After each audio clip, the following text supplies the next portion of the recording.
Somizi and Mohale's wedding has a plot twist to it, you guys, as it turns out they weren't legally married. Hi guys, and welcome back to SA Social Media News. Please like, subscribe and share this video. Somizi Mhlongo has made shocking revelations about his marriage to Mohale Mataung on the latest episode of Living the Dream with Somizi.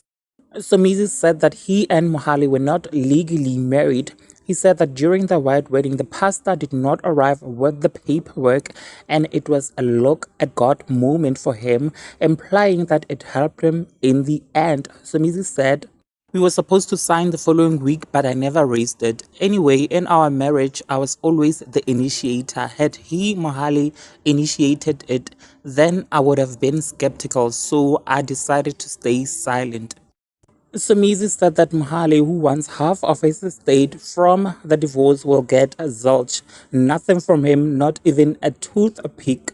Somizi's lawyers made it clear that if Somizi and Mohale did not go to the Home Affairs and they didn't sign any marriage certificate or any document, then their marriage is not recognized by law.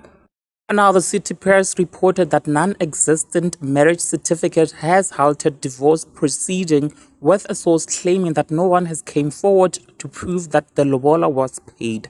It is said that if the lobola letter can be produced, it would help Mohale's case, as he needs to prove they were at least married in customary law. The publication further reported that Somizi is refusing to give Mohale other available receipts to prove they were married, as he stands to lose more in the divorce. Now there you have it, guys. Please like, share, comment and subscribe. I'll see you on my next upload. Thank you so much. Bye.